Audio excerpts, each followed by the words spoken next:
सभी को सप्रेम साहिब, बंदगी साहिब। आज हम आपको इस वीडियो के माध्यम से श्री सद्गुरु कबीर साहिब के इस धरती पर आने का मुख्य उद्देश्य के बारे में जानेंगे। तो आइए शुरू करते हैं।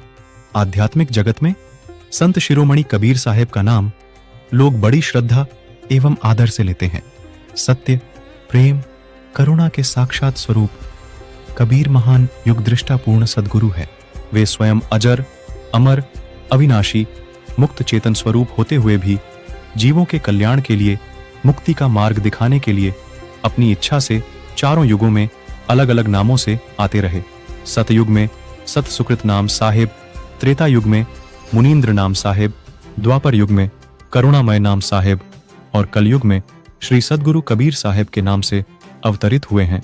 सतमार्ग से विचलित और वास्तविक लक्ष्य से भटके हुए मानव को यथार्थ दिशा निर्देश के लिए अनादि ब्रह्मा सत्य पुरुष परमात्मा की दिव्य विभूति को इस धराधाम पर आना पड़ता है।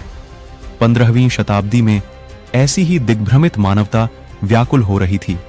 तत्कालीन दो मुख्य धर्मों में परस्पर असहिष्णुता व्याप्त थी। हिंदू, मुस्लिम, ब्राह्मण, मुल्ला, स्पृश्य, अस्पृश्य में वैमनस्य की आंधी फैल रही थी। आध्यात्मिक नैतिक मूल्यों में गिरावट आ रही थी। लोग रूढ़ियों और बाह्य आडंबरों में ही लिप्त थे। भ्रष्टाचार, अनैतिकता, असहिष्णुता का नग्न तांडव हो रहा था। निरंकुश शासक निरीह प्रजा पर कहर ढा रहे थे। ऐसे समय में प्रसुप्त मानवता को जगाने के लिए भारत के ऐतिहासिक धरातल पर सद्गुरु कबीर का शुभ अवतरण हुआ।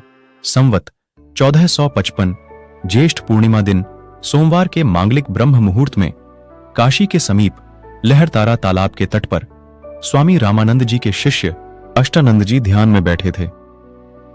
अचानक उन्हें आंखें खोलनी पड़ी। गगन मंडल से एक दिव्य प्रकाश पुंज तालाब में पूर्ण विकसित कमल पुष्प पर उतरा। क्षण मात्र में वह प्रकाश पुंज बालक के रूप में परिवर्तित हो गया। स्वामी अष्टानंद जी उस अलौकिक घटना से चकित हो गए। उस घटना का अर्थ जानने के लिए वे अपने गुरु के पास चले गए। प्रकाश पुंज के रूप में अवतरित वही बालक आगे चलकर सद्गुरु कबीर साहिब के नाम से जगत प्रसिद्ध हुआ। इस संदर्भ में यह दोहा प्रसिद्ध है। गगन मंडल से उतरे सद्गुरु सत्य कबीर, जलजमाही पौड़न किए सब पीरन के पीर। अमर लोक से हम चली आए जगत मंझारा हो, जीव दुखित देख भवसागर, ता कारण पगधारा हो।